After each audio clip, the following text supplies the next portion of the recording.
آج کے اس تجزیے میں ہم شادی شدہ زندگی کے اس گہرے مسئلے پر بات کریں گے جس پر اکثر خاموشی اختیار کر لی جاتی ہے۔ ہم علی اور وفا کی کہانی دیکھیں گے۔ یہ ایک ایسی جوڑی ہے جو انکہی باتوں اور خاموشی کے بھاری بوجھ تلے دب چکی ہے۔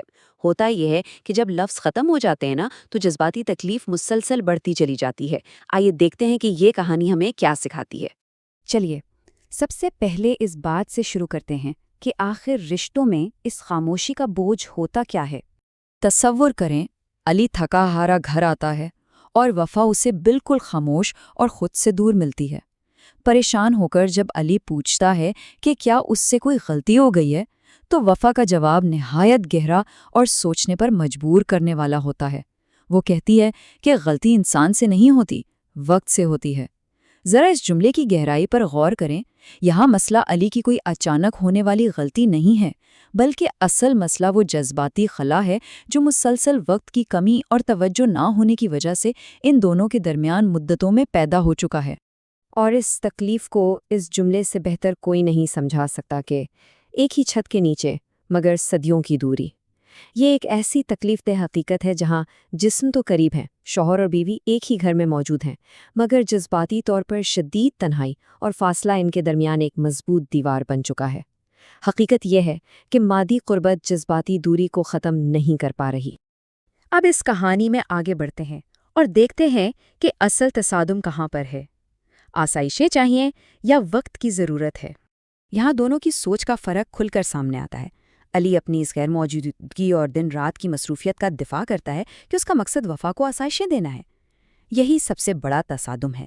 ایک طرف علی کی نظر میں پرواہ اور محبت کا اظہار یہی ہے کہ مسلسل محنت کر کے بہترین آسائشیں اور سہولیات فراہم کی جائیں، لیکن دوسری طرف اگر ہم دیکھیں تو وفا کی گہرے جذباتی ضرورت بالکل مختلف ہے۔ اسے زندگی کی آسائشیں نہیں بلکہ وہ پرانا وقت چاہیے جب وقت اور توجہ دے کر اس رشتے کو سینچا جاتا تھا۔ اور بالکل یہی وہ مقام ہے جہاں وفا کی بے بسی اپنی انتہا کو پہنچتی ہے۔ اس کا یہ کہنا کہ آج میں چیختی ہوں مگر آپ کو سنائی نہیں دیتا، اصل میں اس کے درد دل کی مکمل عکاسی کرتا ہے۔ وہ ان پرانے وقتوں کے لیے اندر ہی اندر چیخ رہی ہے جب وہ گھنٹوں باتیں کرتے تھے، جب آنسو آنکھ میں بعد میں آتے تھے اور ہم سفر پہلے سمجھ جاتا تھا۔ مگر افسوس اب اس کی وہ خاموش چیخیں علی کے کانوں تک بالکل نہیں پہنچ رہیں۔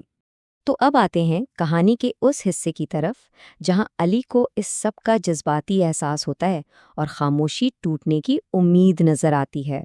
وفا کی اس بے بسی کو محسوس کرتے ہوئے آخرکار کہانی ایک نئے جذباتی موڑ پر آ ہی جاتی ہے۔ حقیقت آشکارا ہونے پر علی ایک بہت بڑا اقرار کرتا ہے۔ وہ کہتا ہے، میں دنیا کی بھیڑ میں کھو گیا تھا۔ یہ سچ میں ایک بہت بڑا بریک تھرو مومنٹ ہے۔ وہ دنیا کی دوڑ، پیسہ کمانے اور مصروفیت میں اس قدر اندھا ہو گیا تھا کہ یہ بھول ہی گیا کہ اس کی اصل دنیا تو اس کے گھر میں موجود وفا تھی۔ وہ دنیا کو فتح کرتے کرتے اصل میں اپنے ہی گھر کو ہار رہا تھا۔ اس ساری گفتگو کا سب سے اہم نقطہ علی کا اپنی غلطی کی ذمہ داری قبول کرنا ہے۔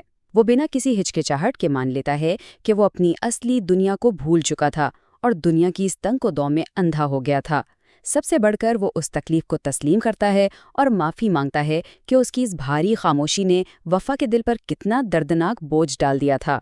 یہاں سے کہانی اپنے آخری حصے کی طرف بڑھتی ہے، وفا کی خوشی کا وعدہ اور ایک نیا آغاز۔ جب علی معافی مانگتا ہے تو وفا کسی قسم کی الزام تراشی یا ناراضگی کو لمبا کرنے کے بجائے ایک بنیادی اور فلسفیانہ حقیقت بتاتی ہے۔ دیکھیں، بیوی کو گھر کی رونق کہا جاتا ہے نا۔ وفا سمجھاتی ہے کہ اگر گھر کی یہی رونق اداس ہو جائے تو گھر اپنی روح کھو بیٹھتا ہے اور محض اینٹوں کی ایک چار دیواری بن کر رہ جاتا ہے۔ یعنی یہ آسائشوں سے بھرا محل تو ہو سکتا ہے پر سکون کا گھر بالکل نہیں۔ آئیے اب ذرا غور کرتے ہیں کہ علی کا یہ تبدیلی اور دوبارہ جڑنے کا سفر کن 3 مراحل میں مکمل ہوتا ہے۔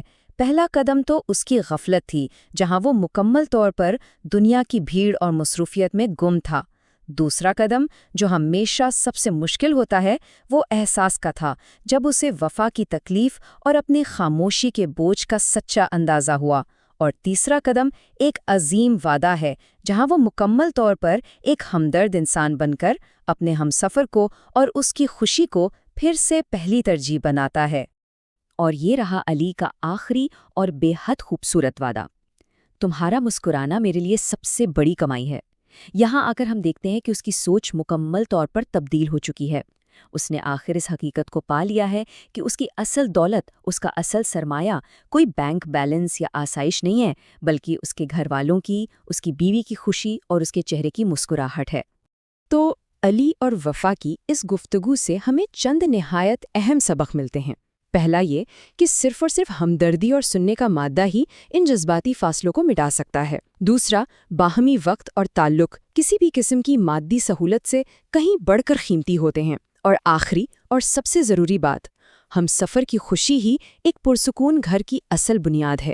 یہ کہانی ہمیں صاف بتاتی ہے کہ ایک چھوٹا سا احساس اور تھوڑے سے محبت بھرے لفظ کسی بھی کمزور پڑتے ہوئے رشتے کو نئی زندگی دے سکتے ہیں۔ اس کہانی اور تجزیے کے اختتام پر ایک سوال ضرور ذہن میں چھوڑنا چاہیں گے۔